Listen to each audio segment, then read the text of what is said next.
Takže ahoj lidi, vítám vás Dexter, Freezy a Desmond u prvního projektu rozhovory s Let's Playery.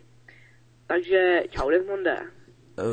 První otázka zní, jestli jsi spokojen se svým počtem odběratelů, anebo co si představuješ do budoucna se svýma Let's Playma?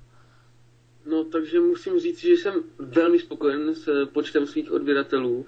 Jako 1800 to už je jako celkem opravdu slušné číslo. Za to všem moc děkuju a do budoucna se svými Let's Play, tak co bych tak chtěl? No, chtěl bych hodně zvýšit svou aktivitu a kvalitu svých videí. Dobře, takže já ti gratuluju k tomu zvláštnímu počtu odběratelů. A druhá otázka zní, kolik odběratelů by si chtěl jednou dosáhnout? No tak to je hodně těžká otázka, jako... tak 10 000 a víc. Těch 10 000 by mi stačilo. Dobře, třetí otázka, jakou barvu máš rád? No takže mám rád hnědou barvu. Už asi nějak od 8. třídy, co jsem no prostě ve škole jsem dělal do svých sešitů vždycky hnědé nadpisy a pak jsem za to byl náležitě trestán. A asi tak. Tak se mi to líbí. Tak to je zvláštní. Čtvrtá otázka zní, máš raději Xbox nebo PlayStation? No...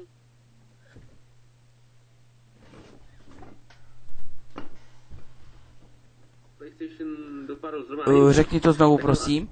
Řekni to znovu. Jo, vzhledem k tomu, že když vycházela Mafia 2, tak jsem viděl všelijaké takové ty různé porovnávání, to jak to vypadá, a PlayStation 3 dopadla zrovna asi nejhůř, tak mám asi radši teda Xbox, když si mám vybrat mezi konzolema. Jinak preferuji počítač. Tak to asi každý, kdo z nás tady má počítač. Já tak, nemám. Pátá otázka zní, jaký jídlo máš nejraději? No takže nejraději mám jakékoliv smažené maso, ale přednost dám asi nějakým těm řízečkům s nějakými těmi zemáky a tatarskou máčkou. Ano, tak za 6. chtěl bys WoW nebo Metin? Co bys chtěl hrát radši? Radši ten WoW teda, protože sice jsem ani jedno, teda jo, Metin jsem hrál, ale WoWko jsem nehrál. Ale vzhledem k tomu, že jsem ten Metin hrál a moc se mi to teda nelíbilo, skončil jsem u 9. levelu zabíjením nějakých těch alfa vlků, nebo bůh ví, co to bylo. Tak teda radši to WoWko. No, mohl bys si to někdy vyzkoušet, to WoWko. No, já to taky nikdy nehrál, jo, asi jinak to nepreferuju. No, mohl by. Dobrý. 7. otázka, díváš se na nějakého Let's Playera?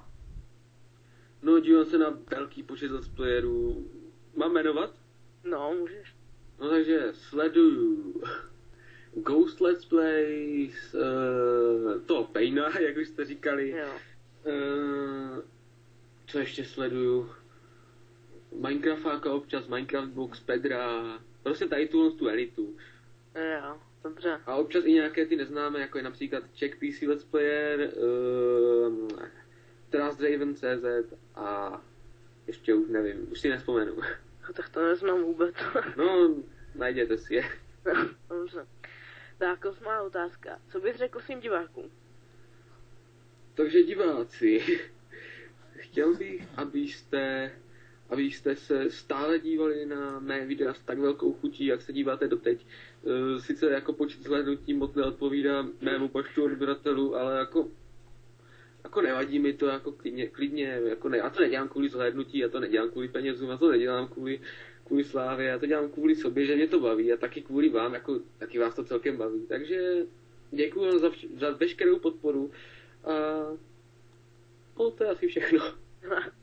Tak buď šťastný, že máš 1800 odběratelů, že jo, komu se to poštěstí v téhle době. A ti určitě gratuluju. A 9. otázka zní poslední. Máš raději Call of Duty nebo Battlefieldy? No takže odpověď je zcela jasná. Mám raději Call of Duty, protože Battlefieldy mi přijdou takový moc reálný a blbě se mi to hraje. Jo, takže kdyby si měl říct, co je lepší v multiplayeru a singleplayeru, tak co? Samozřejmě Call of Duty. Možná jako, no Call of Duty. Dobře. Tak to je asi tak všechno. My ti děkujeme a doufám, že budeš mít hodně úspěchů a sledovanosti. A ať se ti daří do budoucna. Takže se měj, nazdar. Jo, děkuju za pozvání do rozhovoru a taky ať se vám daří. Urobíme nějaké to promo. Tak děkuju. Zatím se mějte. Čau. Čau, čau. Čau.